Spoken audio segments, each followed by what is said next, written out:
So this is my video response to Eric the Car Guy's latest video here on his second channel. Yeah, I had a lot good to say there. I really liked the whole video. Mechanics around my area, they can be shaky sometimes. I actually worked for one. It was actually my own family. He did some very shady stuff when I worked for him, and looking back now, it's like, whoa, wow. And I actually was kind of a part of that for one summer between my junior and senior year. You know, I really wanted to be a mechanic and this and that experience really said, no you don't. So, you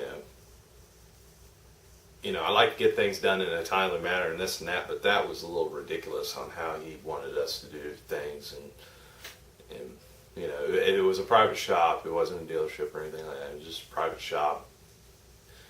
Really kind of a reputable name around up here where I live. So, and this is a prime example of a shop going to make you do some unnecessary replacement, engine replacement. They took it up to the shop up from me, and they started the vehicle up and told the guy, okay, shut it off. It's junk, it's blown, it's no good, you need it replaced. But let me show you what is actually wrong with this vehicle. So right here, this is a balancing shaft. It's got two shafts that balance out the motor. Well, right here is the oil pump. He did have a complaint that the oil pump light came on a few times in certain whatever. I'm not really sure. But I haven't yet touched the tensioner over here. But there's a little chain, you can see it right here. There it is. But this chain, I don't know, you can't really see it, but it was actually whipping around, hitting in here because it's out of tolerance.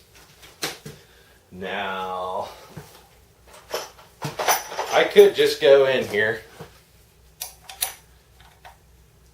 and loosen this up and then put the chain tensioner tight and lock it down, which has got good tension now. But when I look at it, which you can't see either because I'm not going to move the video camera, there's no more adjustment. It's maxed out, so the chain stretched, so I'm going to replace the chain and a whole bunch of other things in here because I got to pull the crank to get this out, because this motor's out of a 99 Chevy Malibu. This is the 2.4, and I just got to do some replacements on this thing and get this thing back on the road and actually save this guy a ton of money, because right now in everything I'm going to replace is going to be about $300 in parts.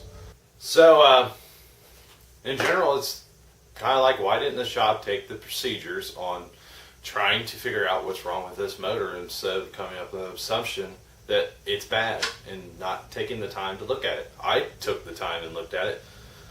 It didn't sound that bad of a noise. I wish I would have brought out the video camera last night and actually take the motor running, but you posted the video and then I was like, oh, I'd like to respond to this, but it didn't really sound that bad. It didn't sound like a main bearing giving away or something like that. And plus how it sounded when you were pulling it off the trailer, it's like it still had plenty of power in the motor. When you kind of rev it a little bit, it sounded good, like it should be running. But you know, I took the time, did make sure that the top end was still in good condition with the compression check, leak down test, and this and that, and blah blah blah. But try to make this quick. But you know, all in all, you know, I really like the whole video, even getting to the end. You know, I'm one of those guys that's a horrible speller, bad reader, this and that. But when it comes to motors and anything to do with my hands, I'm right on it. You know, I was in special education classes throughout my whole school life. I was basically told that I wasn't going to amount to nothing. You know, I was just going to be working at McDonald's probably for the rest of my life. Well, I proved those people wrong. You know, I'm working in a factory. I'm a third shift machining supervisor. I deal with CNCs, which involves tons and tons of math and G code and M code and this and that. And you know, you got to know this stuff in and out to program and stuff like that. I'm not a programmer yet, which makes you wonder how I got the title, but you know, it's my work ethic that got me to where I am. I'm always been a hard worker and always will be. You know, we all have our bad days. Maybe this mechanic was having a bad day and it was so hot and just didn't feel like doing the procedures that he should have been doing. But what have you, even though it's hot and everything outside, I still took the time to make sure that this, you know, what I expected when I brought it off the trailer and started looking at it, that could be the problem.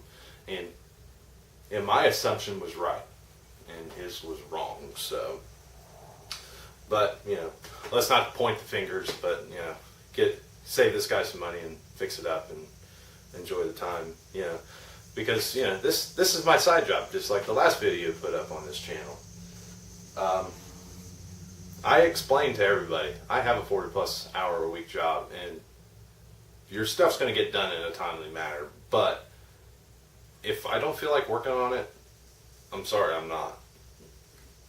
You know, I've got a kid, I got a house to take care of.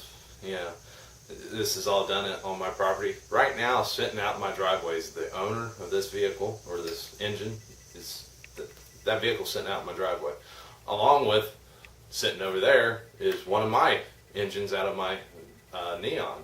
You know, doing timing belt and water pump, replacing some seals because it's got an oil leak. It's an exhaust leak. You know, I got this car for free 2 years ago, and it is the greatest car ever. But you got to keep up the maintenance on these babies.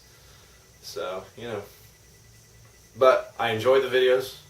I basically can't wait on Mondays and possibly Wednesdays and Fridays just to see what you have to say.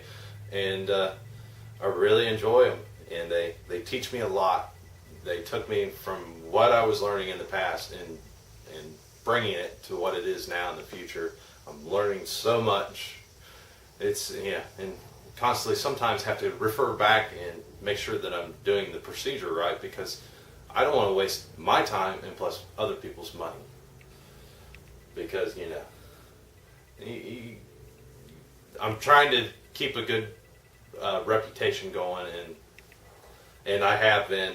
You know, I've hit some things wrong, and it's bit me in the butt. You know, I've actually broke things when I was taking them apart, and I actually, unfortunately, replaced it out of my own money.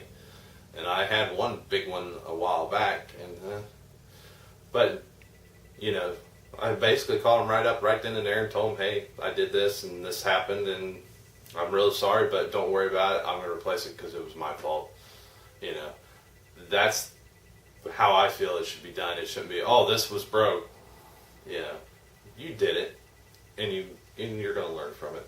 And I did. It was expensive. So, but yeah, but that's all I got to say. You know what? I'm going to continue being dirty and try to be safe. So I will talk to everyone later. Hope you enjoyed the little comments that I had to say and the demonstration of how a shop wants to be a little shady. I get a lot of those here. My town must have some really shady mechanics in it, but I try to do all my work myself. So, talk to y'all later. I got to get this thing going and get it out of here because Tennessee's coming this weekend, and this probably won't get done in time, so whatever. He'll get it by next week. He understands. We all need our time off. So sad. Whoa. Good thing that was just a engine mount. Oh, well, they're on.